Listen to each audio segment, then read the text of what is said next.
Frères et sœurs en Christ, bonjour et bienvenue à cette autre édition de l'Instant Biblique qui est un programme de l'Église protestante unie de la Somme nous permettant de partager avec vous certains passages de la Bible.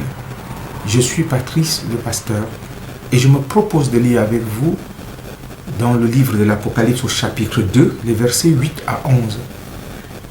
Un message adressé à l'église de Smyrne, qui fait partie d'un ensemble de 7 messages adressés aux 7 églises: Éphèse, Smyrne, Pergame, Thyatire, Sardes, Philadelphie et Laodicée. Je nous donne la lecture. Écrit à l'ange de l'église de Smyrne, voici ce que déclare celui qui est le premier et le dernier, celui qui était mort et qui est revenu à la vie. Je connais ta détresse et ta pauvreté, mais en réalité tu es riche. Je connais les calomnies de ceux qui se prétendent juifs, mais qui ne le sont pas. Ils sont une synagogue de Satan. Ne crains pas ce que tu vas souffrir. Écoute, le diable va vous mettre à l'épreuve en jetant plusieurs d'entre vous en prison. On vous persécutera pendant 10 jours. Sois fidèle jusqu'à la mort, et je te donnerai la couronne de la vie éternelle.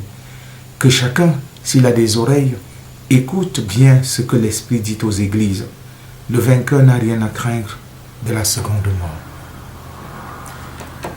Chers amis, il y a spécialement un aspect de ce texte qui m'interpelle. Sois fidèle jusqu'à la mort et je te donnerai la couronne de la vie éternelle. La fidélité est un thème qu'on aborde très souvent et plus spécialement lorsqu'on parle de la relation dans le couple entre un homme et sa femme. On parle de la fidélité. Mais on passe souvent à côté de cet autre couple que le croyant, le chrétien, forme avec Dieu.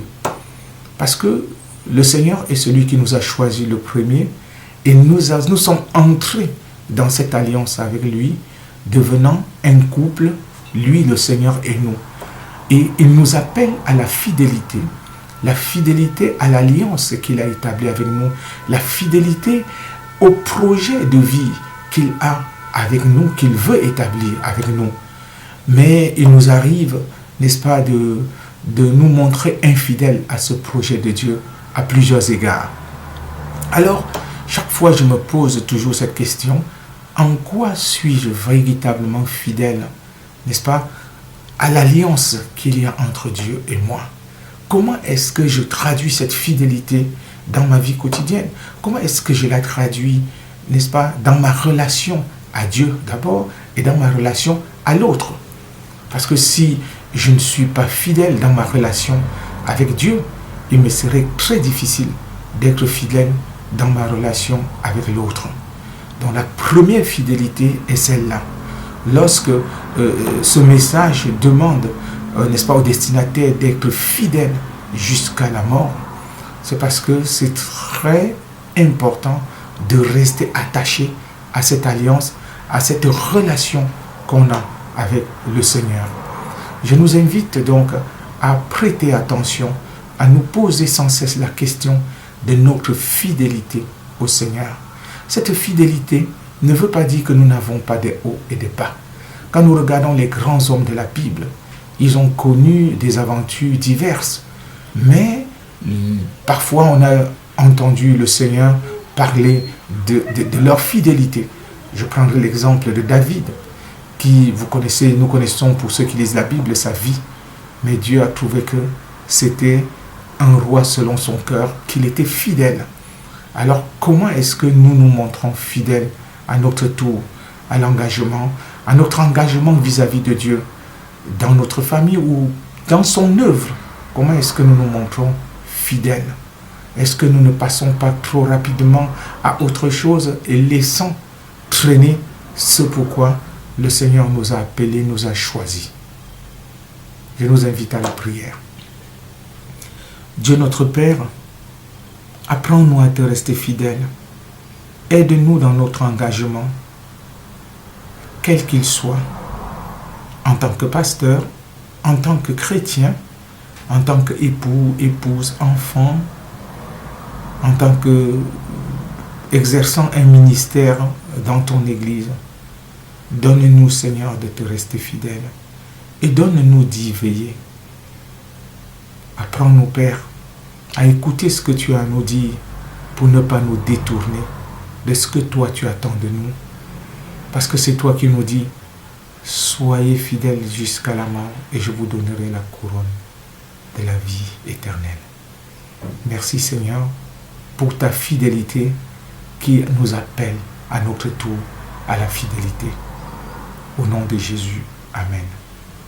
Chers amis, tout en vous remerciant de votre fidélité à notre programme, l'Instant biblique, je vous souhaite bonne continuation de la semaine, une excellente journée et que Dieu vous bénisse et vous garde, qu'il fasse lui sur vous sa face et qu'il vous accorde sa paix et sa joie et qu'il vous donne d'être fidèle à l'Alliance. Avant de nous séparer, nous allons chanter ensemble le psaume 36, Ô Seigneur, ta fidélité. Au revoir et à très bientôt.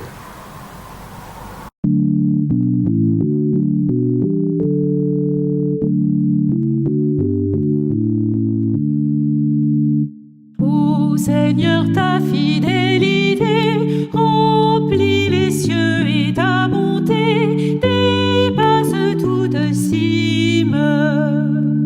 Ta justice est pareille au mont, tes jugements sont plus profonds que le plus grand abîme.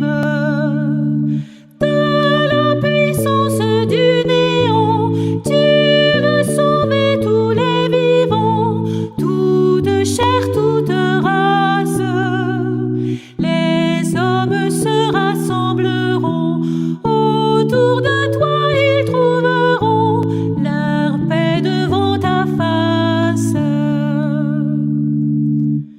Que précieux est ton amour dans ta demeure nuit et jour, la table est toujours prête et tu nourris ceux qui ont faim de l'abondance de tes biens en un repas de fête. Ta joie est comme un flot puissant à la fraîcheur de ce torrent, nos cœurs se désaltèrent. La source de vie est en toi, par ta lumière l'homme voit triompher la lumière. Maintiens ta grâce aux hommes droits,